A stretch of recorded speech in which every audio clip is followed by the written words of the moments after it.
Vaginal infection అనేది ఒకవేళ వస్తే దాని ద్వారా వచ్చేటటువంటి ఇబ్బంది చాలా నెక్స్ట్ లెవెల్లో ఉంటుంది.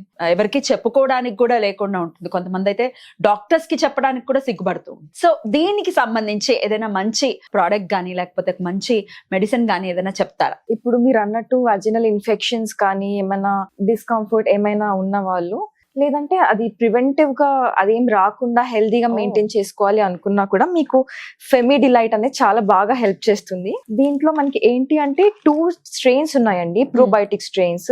ఒకటి లాక్టోబాసిల్లస్ అసిడోఫిలస్ LA14 ఒకటి, ఇంకోటి లాక్టోబాసిల్లస్ రామినోసిస్ HN001. ఈ 2 స్ట్రెయిన్స్ ఏం చేస్తాయంటే మనకి మైక్రోఫ్లోరా ఏదైతే ఉంటుందో గుడ్ బ్యాక్టీరియా దాన్ని ఇంక్రీజ్ చేస్తుంది. ఈ బ్యాడ్ బ్యాక్టీరియాని ఫ్లష్ అవుట్ చేయడానికి హెల్ప్ చేస్తుంది. ఇప్పుడు అది బ్యాలెన్స్ లో అంటే మనకి గుడ్ బ్యాక్టీరియా బ్యాడ్ బ్యాక్టీరియా రెండు ఉంటాయి వజైనాలో.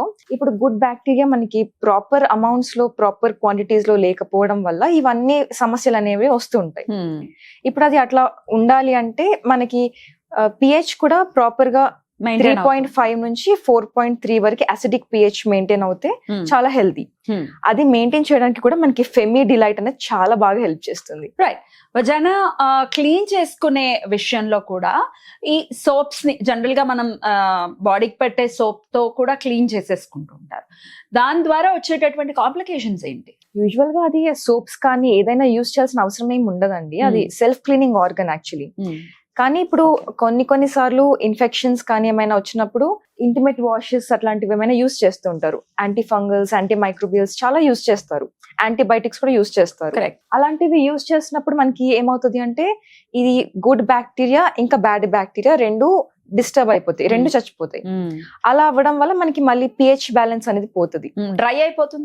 అవును, డ్రై అవ్వడం, చాలా డిఫరెంట్ సిమ్టమ్స్ అన్ని కనిపిస్తుంటాయి.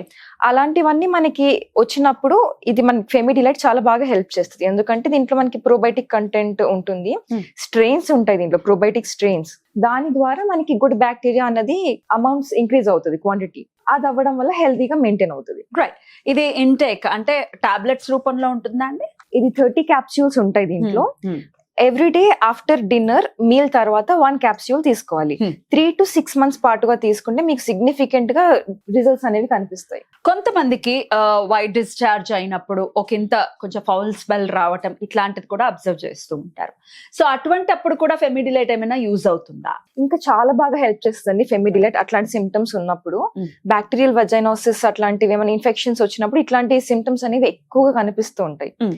అది అవన్నీ బ్యాటిల్ చేయడానికి మనకి ఫెమిడిలైట్ చాలా మంచి సొల్యూషన్.